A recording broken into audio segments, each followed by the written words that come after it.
Саламатсыздарбы, кадырман кыргыз эли жана Марал радиосунун угармандар, ушундай эле 24 телеканалынын көрүүчүлөрү. Бүгүн да кайрадан эле Тарбияда танапис жок программасы, анын алып баруучусу мен Марс Мойтов сиздер менен болмокчумун.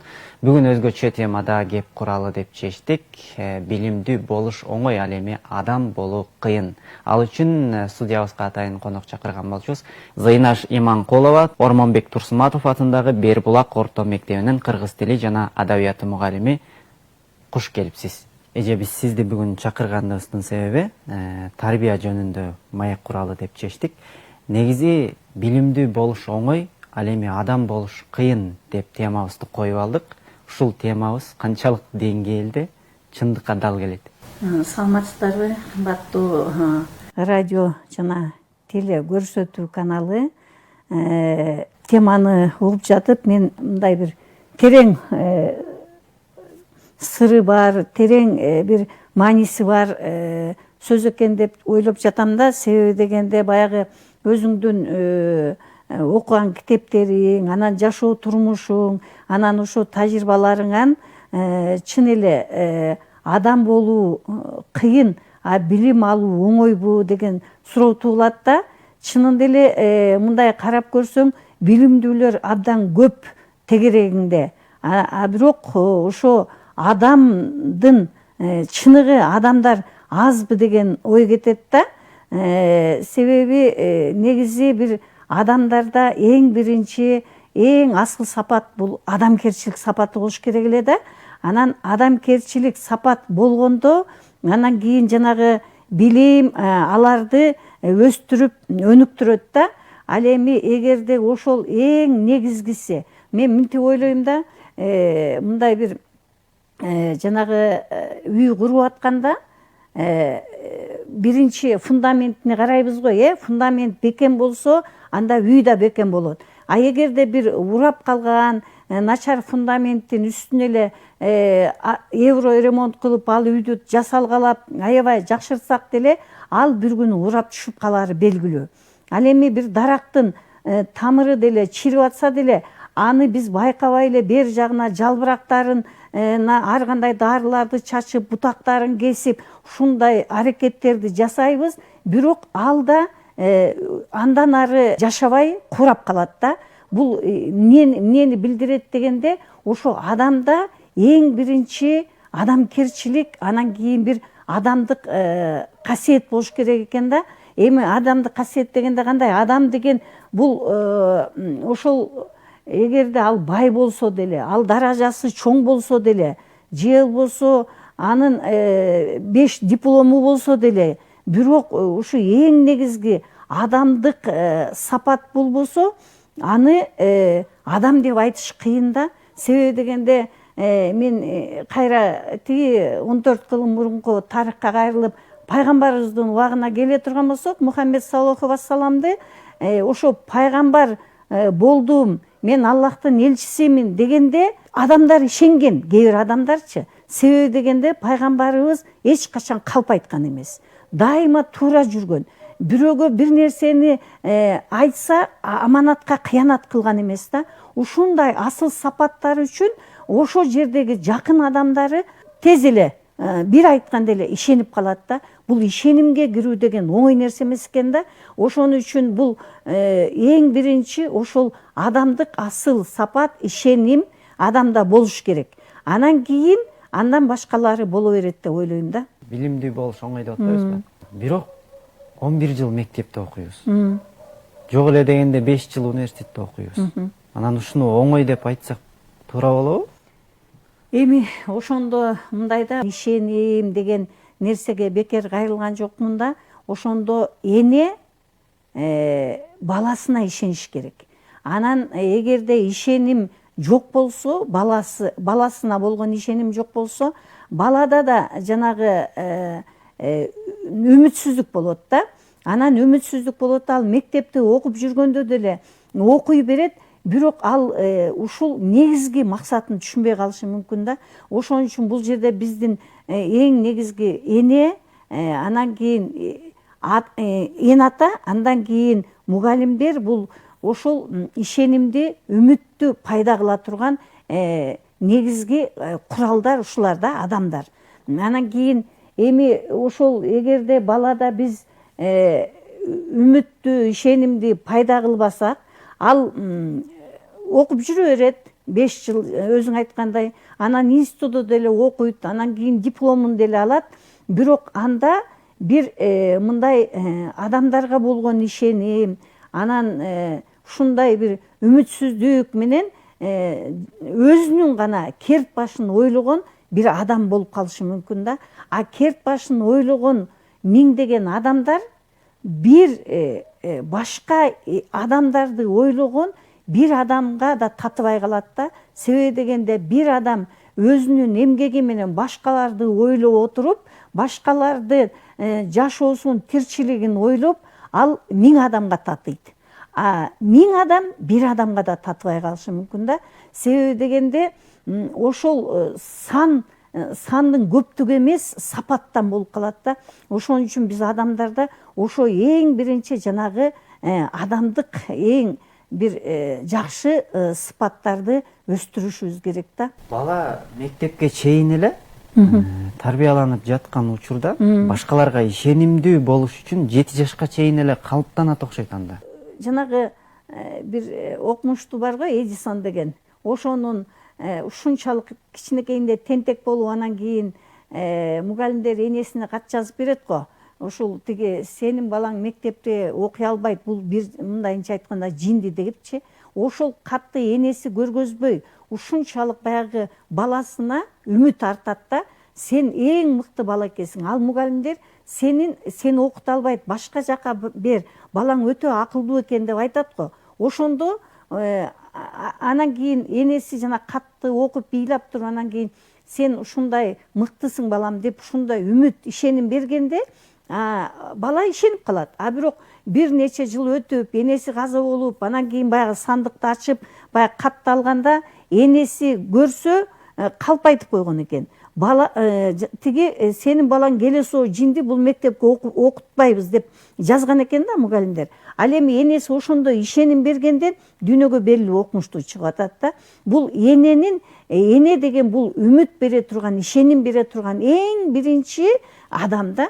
Анан кийин ошол эгерде эне балага үмүт берсе, ал үмүттүү болуп чоңойсо, анан кийин ошентип акырындап отуруп, ар бир үй бүлөдө ошондой баягы үй кирпичтен куралгандай эле ар бир үй бүлөдө ошондой бир балдар тарбияланса, ал мамлекет да бир үмүттүү болуп жашайт да.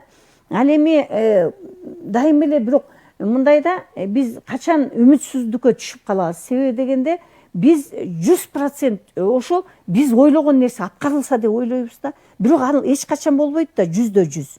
А бирок биз ошо жасап аткан нерсени, бир нерсени толук коло албасаң да, толугу менен таштап койбо деген эреже бар да. Бир нерсени толугу менен колго ала албасаң да, толугу менен таштап койбо. Эгерде биз күндөн күнгө баягы кыбыраган кырашат деп акырын иштей берсек, кызыгуубуз артат да, ошол иштерден анан үмүт пайда болот. А эгер үмүтсүздүк болсо, адамда жалкоолук болот. Эң биринчи жалкоолукка чейин да кайдыгерлик болуп калат да. А кайдыгер адам деген бул эң коркунучтуу адамдардын бири. Себеби дегенде кайдыгер адамдар бул сен билесиң, ошол ким дос, анан ким душман экенин. Мисалы үчүн бирөө үйдү өрттөп жүрсө, ал душман. Ал эми ошо үйдү өчүрүп аракет кылып аткан адам бул досуң. Ал эми ошол үйдүн өрттөнүп атканына да, же өрттөнбөй атканына да баары бир кайдыгер болгон адам бул өтө коркунучтуу адам да. Биз досту да душманды айырый алайт экенбиз, а кайдыгер адамды айырмалаш кыйын экен да. Ошон үчүн биз мына кайдыгерликтен сактанышыбыз керек да. А үмүтсүздүк кайдыгерликке алып келип атат, кайдыгерлик болсо жалкоолукка алып келип атат. Тилекке каршы бүгүнкү үй бүлөлөрдө сенин колуңан эмне келмек эле? Сен муну жасаганга эртесиң, же болбосо кичинекейсиң деп, мындай кичинекей баланын шагын сындырып койгон учурлар көп кездешет. Ооба. Ошол ата-энелерге эмне деп түшүндүрсө болот? Ошол баардык нерсе кичинекейден болот да. Эгер биринчи жолу сындырып алса, бир нерсени ишенип берип атсаңыз, экинчи жолу ал сындырбаганга аракет кылат. Эгерде биз ошону менен эле анын шагын сындырып койсок, анда жанагы ишеним жоголот. Анан кийин мен ушуну кыла албайт экенмин дейт. Эгерде ошол жакшы дей берсең, баягы адамда бир ошо бир жакшы ой пайда болот да, мени жакшы деп атат дегенчи. Мен ошо чыгармалардан көп эле окуйм. Ошол эгерде ошол балага ошондой мотивация берип, сен жакшысың десе, балада бир жакшы үмүт пайда болот да, ал мага ишенет турбайбы деп көбүрөөк дагы аракет кыла баштайт. А бирок биз биринчи эле жолу жанагы шагын сындырып койсок, андан кийин иштегиси да келбейт, кылгысы да келбей калат да. Ошон үчүн мен ата энелерге айтат элем, бул баланы дайыма жакшы деп айтышыбыз керек да. Биздин кыргыздарда анан дагы бирөөгө салыштыруу деген да бар да. Салыштырбаш да керек. Сен буга да элдин балдарына окшошпойсуңбу, тиге окшобойсуңбу деп. Албетте жакшы адамга жакшыга жанаш, жамандан адаш дейт. Бирок ошол эле мезгилде ар бир баланын өзүнүн өзгөчөлүгү бар да. Мына ошого көңүл бөлүп, анан кийин ушул балам ушуга шыктуу экен деп, ошого аракет кылып, ошого мотивация бериш керек да ата эне. Андан кийин анан мугалимдер аракет кылыш керек деп ойлойм да. Баланын тартынчаактыгы калыптанып калса, өмүр бою калып калышы мүмкүнбү? Же бала кезиндеги калыптанган анча-мынча катачылыктар кийин жоюлуп кетиши мүмкүнбү бир убакыттын өтүшү менен? Эми мындайда бул жашоо деген өзү сыноо болуп атпайбы? Бул сыноо, экзамен. Бул дүйнө өзү экзамен болуп атат да. Бирок эми ошол бала кандай экзаменге, кандай сынакка туш келет да. Мисалы үчүн ошо эне ата айтып отуруп, жанагы бир өзү ачылып, балам сен ишенимдүү кара деп ошого үмүт берип, ишеним кыла баштаганда, бала жанагы өзүндөгү тартынчактык, ошол мүнөздөрү акырын жоголуп кетиши мүмкүн да. А бирок бир кыйынчылык, жанагындай сыноолор менен келгенде бул өтө оор болуп калат да. Туура эмес тарбия алды бир бала. Анан ошол балага өзүңө өзүң жооп бербейсиңби? Сен ойлончу учуруң келбедиби деп кайсыл учурда айтсак болот аларга? Ошого чейин тарбияланыш керек эле да бала. Ал эми ошо мезгилде баягы ата энесине ишенип алган, же болсо алар болсо ага ишенбей тартынчактык нерселери пайда болуп калган балада дагы эле тартынчактык боло берет да. Ошо чечкиндүүлүк чоңойсо деле чечкиндүүлүккө жетиш өтө кыйын да. Себеби дегенде бул ошол бала 5-6 жашында эле мындай бир калыптанып, өзүнүн ойлорун айтканга мүмкүнчүлүк түзүп беришибиз керек да. А эгерде ошондой мүмкүнчүлүк түзө албасак, бул бала келечегинде кыйын болуп калат да. Ошо өзүнүн жолдошуна да, өзүнүн иштегендерине да өзүнүн оюн айта албай калышы мүмкүн да. Ошон үчүн ошол балага ишенимди биз кичинекейинен беришибиз керек да. Кээ бир учурларда адамдык сапаттардын жакшы делген сапаттардын ичинде көп сүйлөбөгөндүк, башканын сөзүн уга билүү, мындай унчукпай жүрүү жакшы сапат деп бааланат да кайсы бир учурларда. Шуну кантип айырмалап карасак болот? Баланы кичинекей деп коюп, жанагы биз улуулар сүйлөшүп отурганда, албетте улуулар сүйлөшүп отурганда бир нускалуу, жакшы кептер сүйлөшүп отурушубуз керек да. Ошондо балдарды кошо чакырып алып, ошол кептерди угузуп отурушубуз керек. Анан аларды бар кете бергиле, биз бул жакта сүйлөшүп атабыз дегенде, эми ошол маселе кайсы маселеге караш керек да. Эгерде биз ошол тарбиялык маселелер болуп калганда сөз балдарды чакырып, баягы улуу кичүүлөр кандай бири-бирине мамиле кылып атат, улууга биринчи кандай мамиле жасалып атат, ал кай жакта отуруп атат, ушуга көңүл бөлүп өсүш керек да балачы. Анан эгерде андай болбой калса, анан кийин бала ошол сөздөрдү жанагы укканды үйрөтүшүбүз керек. Себеби бала ошол сөздүн маанисин түшүнүш керек да. Сөз экен деп эле сүйлөй бербешибиз керек. Кичинекейинен эле ошол сөздүн маанисин түшүндүргөнгө аракет кылышыбыз керек. Сөз каяка кетип атканын. Эгерде ошол бул кыргызда сөз деген абдан чоң нерсе го. Эгерде ошол сөзгө маани бере албаган адам кийин деле маани бере албай калышы мүмкүн да. А эгерде кичинекейинен ошо сөзгө маани берген үй бүлөдө өссө, ал бала сөзсүз ошол сөздүн баягы сөз адамдын ким экенин көрсөтөрүн аныктап билип коет да чоңойгондо. Ошондо жаш бала менен бир чоң адам сыяктуу кеңешип койгон деле туура окшойт, Сөзсүз. Себеби дегенде баланы ошол чоң адамдай кылып сүйлөшө баштаганда ал өзүн жакшы сезет да, анан кийин баягы ички сырларын, жан дүйнөсүн ачат да бала. Ал эми сен кичинекейсиң деп отургандын ортосунда канча убакыт өтүп кетет, бирок биз ал убакытты кайрай албагандыктан ал ошол өзү артта калып калат. Анан кийин сөзгө маани бербей калышы мүмкүн да. Акыркы учурларда Кыргызстанда деле мындай балалуу болуунун азайып бартат да. Европа мисалы төрөлүү жагынан артка кеткен көп учур мурда эле. Кыргызстан деле жакындап баратат. Мисалы бир күн бир үй бүлөдө ашып барса 3төн 4төн бала. Ушул нерсе мындай балдардын эгоист болуп калуусуна жеткиреби же андай деле болушу мүмкүн эмеспи? Ата-энелер бир аз башка мамлекеттерди туурап ушундай кылып атат го. Негизи ошо канча үй бүлөдө канча көп бала болсо ошончолук ынтымак болуп анан бири жөнүндө ойлонгонун биз ата бабаларыбыздан көрүп атпайлыбы, 8-10 тууган болуп эле анан кийин бирин бири карап ушинтип. Анан азыр болсо мындай эми заманга байланыштуу, экономикага байланыштуу да ата-энелер балдарынын жанагы азыраак төрөлүшүнө кам көрүшүп, ошолор 3-4 эле бала болсо ошолорду гана биз камсыз кылсак деген да ойлор бар. Ошого эле алы жетип атпайбы? Ошого эле алы жетип атат. Эми бирок ошол балдардын мен ойлойм да аз көбүнөн эмес, а балдардын ошол тарбиясынан, сапатынан көбүрөөк көңүл бөлүш керек да. Мен мисалы үчүн кечээ телевизор көрүп отурсам, бир кишиден сурап атат да, бирөө эмес, жанагы ушу журналисттер эле го, сурап атат, сиз киши мисалы үчүн үйдө деле ошондой эч кимдин жашоосу, эч кимдин бир мамлекеттеги өзгөрүү аны кызыктырбаса, бул адам сыягы деле жок деп ойлойм да. Себеби дегенде адам деген баары бир биз бири-бирибиз менен байланышканбыз да. Биз мал эмеспиз да. Эгерде биз адам болгондон кийин мисалы үчүн бир нан деле канча адамдардын колунан өтүп бизге жетип атат, бир кийим деле канча адамдардын колунан өтүп бир кийип атат. Андай болсо адамдар бири-бири менен байланышкан экен да.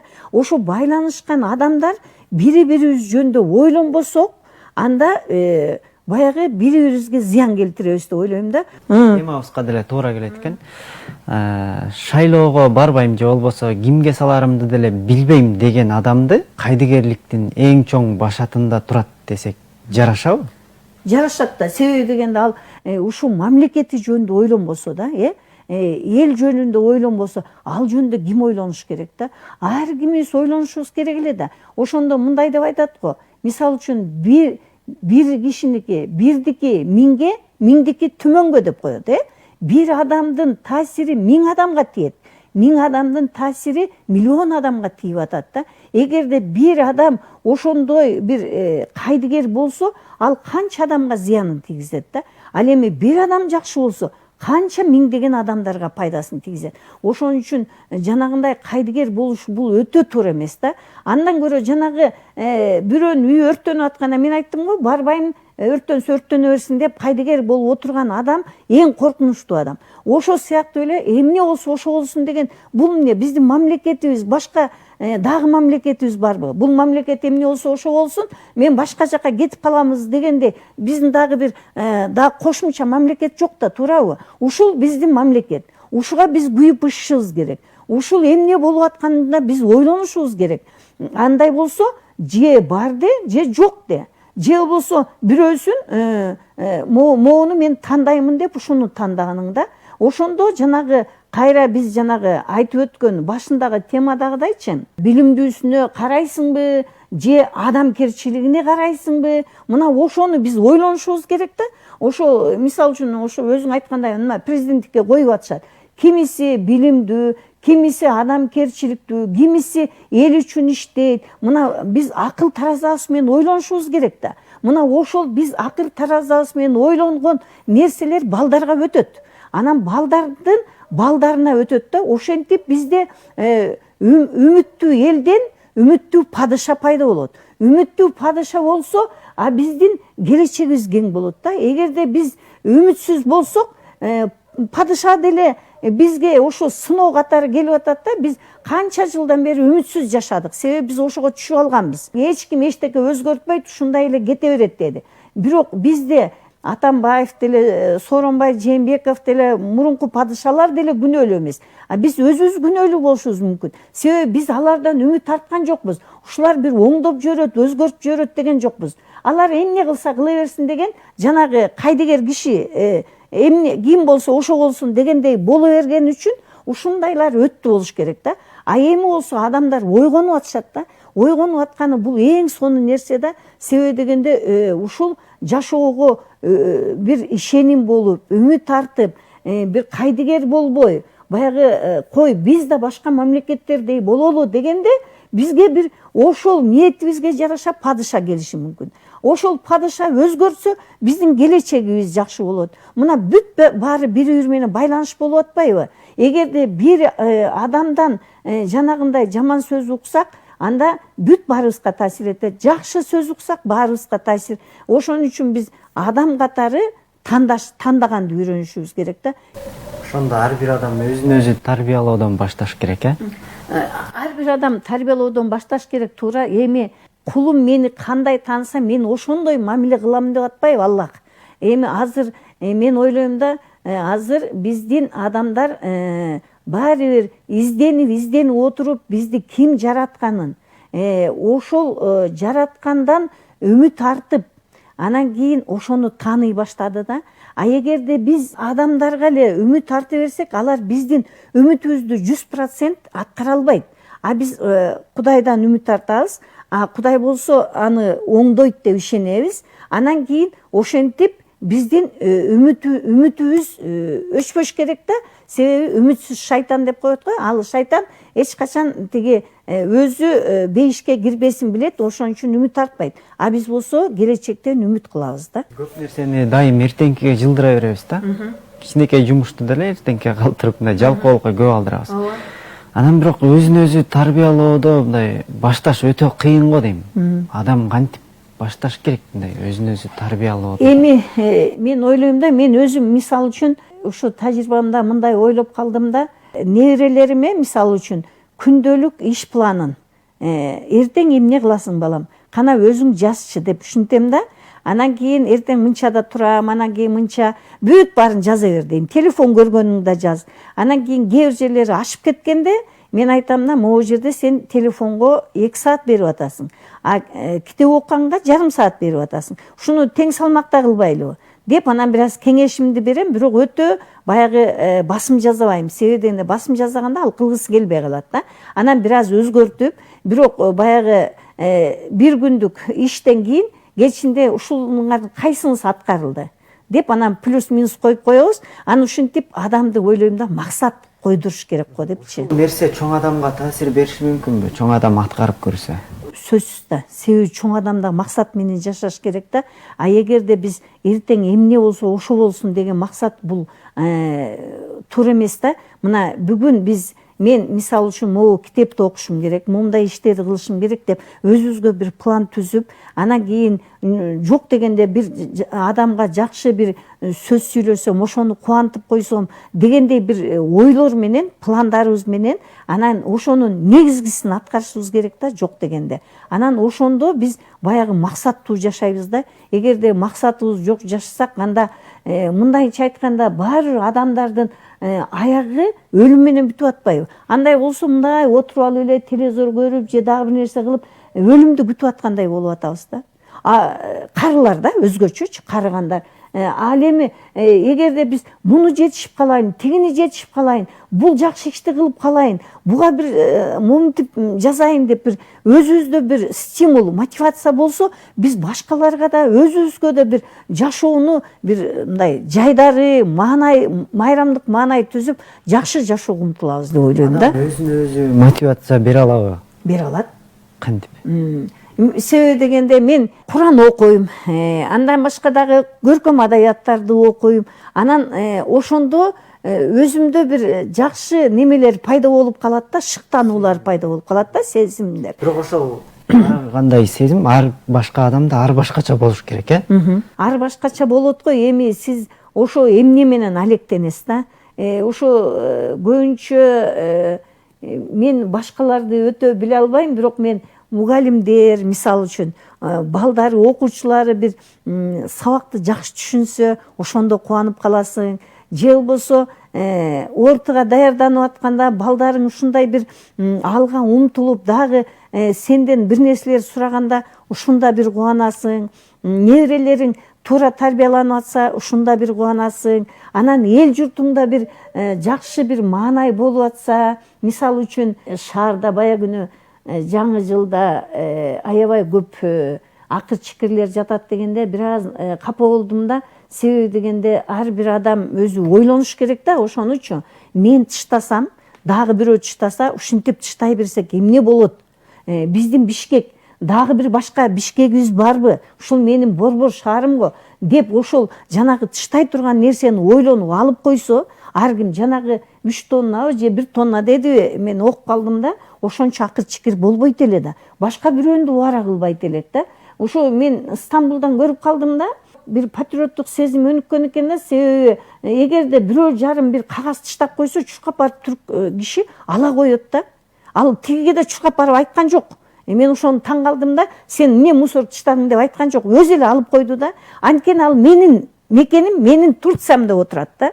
А бизде ушул сезим өтө өнүкпөй атат да. Менин Кыргызстаным, менин Бишкегим, менин үйүм, менин районум, менин айылым деген бир сезимдер ойгонуп, жанагы бир кайдыгерлик жоголсо, анда бизде ушу мекенчилдик сезимдер козголот эле да. Анда жанагындай быкыр чыкырлар тышталбайт эле. Ушундай эми ушундай бир адамдарда ушундай бир сезимдер ойгонсо деп ойлойм да. Анан албетте муну биз үй бүлөдөн башташыбыз керек да. Ата-эне балага айтыш керек, мороженое алып бердиби? Балам, аны арга тыштаба, могу жерге тышта. Бул биздин айылда кирдеп калса болбойт да. Элестетсең, сен жаткан комнатаңа эле ушинтип ыргыта берсе болобу? Бул биздин айыл, биздин шаар же биздин мекенибиз деп ушундай бир кичинекейинен баягы адаттан мүнөз, мүнөздөн тагдыр жаралат деп атпайбы? Ошо адат кылыш керек да. Эгерде ошол адаттар мүнөзгө айланса, а мүнөздөн анан кийин тагдырыбыз жаралып атат да. Ушуга өтө көңүл бөлүшүбүз керек деп ойлойм. Ошондо маданияттымда үйрөнө элек окшойбуз, Эми кандай десем, маданиятты ортодогу бир жылдарда бизде ушу мекенчилдик сезимдери жок болуп калганбы деп ойлойм да. Себеби дегенде бизде үстүртөдөн эле баягы Ленин, анан кийин марксизм, анан марксизм, анан ушундай деген бир сырттагы иштеги бир мындай ишеним болбой келгенби деп ойлойм да. Себеби дегенде жана мындай го, биринчи Аллах айтат го, мага ишенгиле, ширк келтирбе башкага. Экинчи ата-энеңди сыйла деп атат да. Ошондо бул чоң нерсе болуп атпайбы? Эгерде сен Аллахты сыйласаң, анда ата-энеңди сыйлайсың. Ата-энеңди сыйласаң, ата-энеңдин айтканын кыласың да, анан кийин ошол ыймандан анан мекенчилдик жаралат деп ойлойм да. Себеби ыймандуу адамдар мекенин сүйөт. А эгерде сен ыймансыз болсоң, ата-энеңди сыйлабасаң, Аллахты билбесең, тааныбасаң, анда сага бул жаратылган нерселер да баары бир, бул мекениң да баары бир да. Эгерде ата-эненин баркын билбеген адам эмненин баркын билет? Ата-эненин баркын билген. Ата-эне болсо ошо баласынын баркын билиш керек да кичинекейинде. Баланын баркын билсең, ал мээрим берсең канчалык, ал бала ошончолук сага төгүлөт. Анан кийин сени эч качан жана карылар үйүнө таштап койбойт. Себеби дегенде анда менин ата-энем бул эң Аллахтан кийинки эле мен сыйлай турган адамдар деп билет да. Ата-энени сыйлаган адам эч качан жерде калбайт.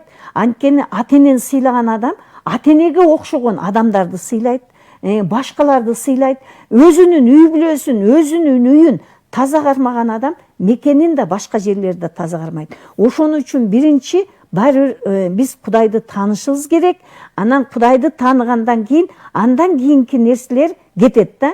мына мисалы үчүн үчүнчү эле нерсе сүткөрлүк деп атат да, чоң күнөө деп атат. Ата энени сыйлабаган экинчи күнөө, үчүнчүсү сүткөрлүк. Эми сүткөрлүк да бул ошо бирөөнүн пайдасын, жанагы сүткөрлүк деген бул мындай болуп атпайбы? Сүт анан ошонун каймагын калпып алып жеп алуу да. Ошондо сен тапкан акчаңдын үстөгүн алып атат, калганы сага калып атат, бирок эчтеке деле калбайт да ал жердечи. Ал эми ошо чоң күнөө болгону биздин мамлекетте ошо сүткөрлүктө отуруп атабыз да. Процент албаган киши жок. Анан кийин ал эми ошо процент бизди Аллахтын кылба деген нерсесин кылып атканыбыз үчүн биз жакшы жашоо болбой атат бизде. Биз эгерде карыз берсек деле жөн эле берип коюп, анан убагында эле алсак, сонун эле болот эле. Анын үстүнө процент кошуп коебуз, а проценттен жыргаган кишини көрө элекмин мен. Ошондо анын жеген тамагы арам болуп калат. Арам болуп калып атат да. Жеген тамагы арам болуп атат. Жеген тамагы арам болгондон кийин анын балдары кандай болот деп ойлойсуз да. Демек, балага жакшы тарбия бериш үчүн адал жерден тамактап, адал кийим бериш керек. Аз болсо дагы. Анан ошондо адам каниет кылат да. Китептерден окуп, же телевизордон көрүп, же болсо мына Фейсбуктан деле карап отурсам, деги бир ошо байлардын канааттанып, мен эми тойдум, мындан ары акчанын мага кереги жок деген деги боло элек кой, дагы канча доллар мындай толтуруш керек деген эле алардын бир түйшүгү бар да. Мисалы үчүн акчаң болбосо деле, бала чакаң аман эсен жаныңда турса, мамлекетиңде тынч болсо, каниет кылсаң өзү эле бактылуулук да. Жана жомоктогудай да, бактылуунун көйнөгүн алып кел дегенде падыша издеп жүрүп, анан бактылууну тапса, анын да көйнөгү жок болуп калат го. Падыша айтат го, мындай аябай ооруп жатат го, ооруп жатканда сизге бактылуу кишинин көйнөгүн кийгизиш керек дейт да. Анан кийин издеп вазирлер деги таппай анан барса, ал бактылуу киши менин көйнөгүм жок, мен бактылуумун деп кыйкырып атат да. Көрсө бала чакасы жанында, аялы жанында, үңкүрдө болсо үйүм бар деп жыргап эле отуруптур да. Көрдүңүзбү, эми салыштырмалуу да, бирокчу эми ошо сыяктуу эле адам эч качан тойбойт. А бирок биз өзүбүз каниет кылып, ошо болгонуна шүгүр кылып, анан кийин ошентсек бала чака деле багылат. Кудайга шүгүр, эмгектенсек баардыгы эле болот деп ойлойм да. Бирок мындай да материалдык нерсе менен чектелип калды көбүнчө. Бирок колуңда болсо, бай болсоң, каалаган жериңе барып окуйт экенсиң, престиждүү университетке тапшырат экенсиң. Керек болсо акчаң болсо, жакшы орундар сени күтүп турат экен.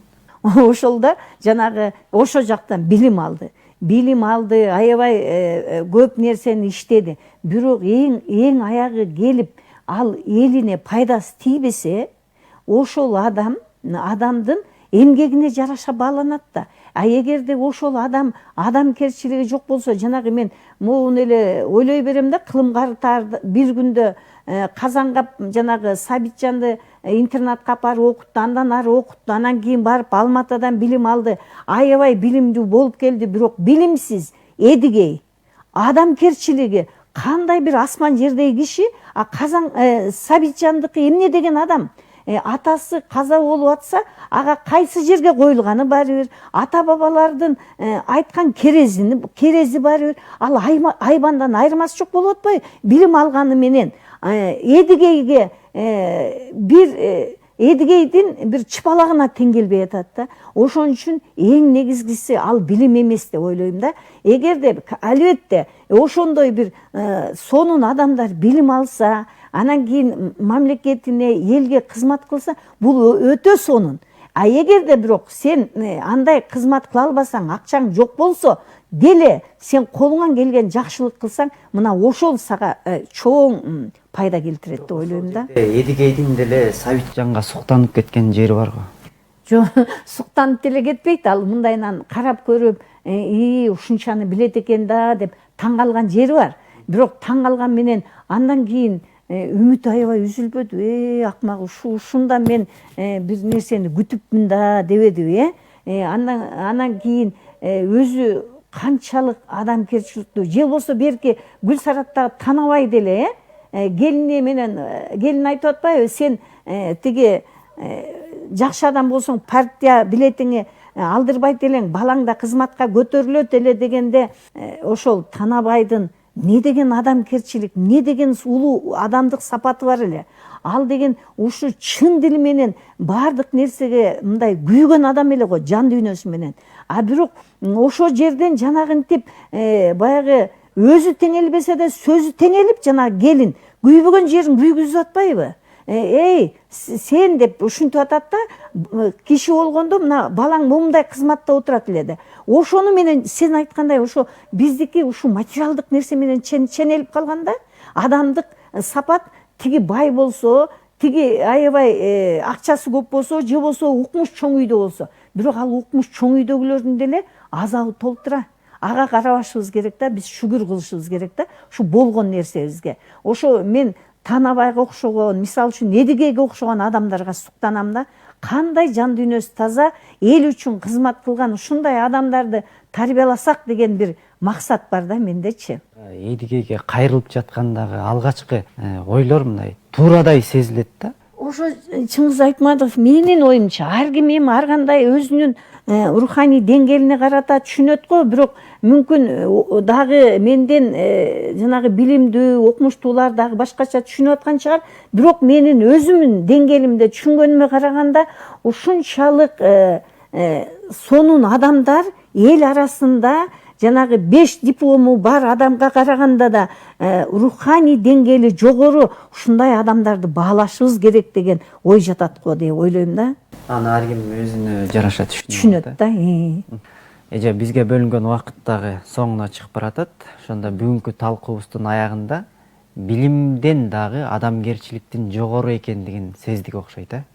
Албетте билим деген бул керек. Билим ошол жанагы адамгерчилик, адамдык сыпат менен коштолуп жүрүп отурса, эң сонунда себеби дегенде мындай айтат го, адамдар бирди билген тирик, миңди билген билик дейт да. Ошо бирди билген адам тирик болуп, өз үй бүлөсүнө карап, баягы өз тирчилигин кыла берет. Ал эми миңди билген адам бул биликте башкаларга жарыгын тийгизет да. Ошол адамгерчилик да болсо, анан кийин билими да болсо, ал канчалык бир элге жарыгын тийгизе турган, бир баягы байкушка жөлөк боло турган, кыйналганга тирек боло турган бир жакшы адам болот да. Ал эми мен айтпайм баягы жерден билимдин кереги жок деп. Билим абдан керек, бирок ошонун алдында адамгерчилик деген эң чоң, адам болуу деген чоң бир баягы адамдык сыпат болуш керек да. Андан кийин билим андан бештер көп болуп, анан ошол адамдын билими менен элге пайдасын тийгизген адамдар көбөйсө деген тилек менен. Ошон үчүн мен элимден суранат элем, ушу кайдыгер болбойлу, үмүтсүз шайтан, үмүт менен жашайлы. Үмүт болгондо жалкоолук кетет, кайдыгерлик кетет, ишеним болот. Анан Кудай буйрса, биз башка мамлекеттерден кем болбой алдыга жылабыз деген үмүт бар. Келип бергендигиңиз үчүн чоң рахмат, урматтуу телекөрүүчүлөр жана радио каармандар. Сиздер Кыргыз Билим берүү академиясы менен Марал радиосунун биргелешип ишке ашырган долбоорунун алкагында Тарбияда Танапис жок программасын көрө алдыңыздар. Кайрадан эфир аркылуу амандашканча сак саламатта туруңуздар.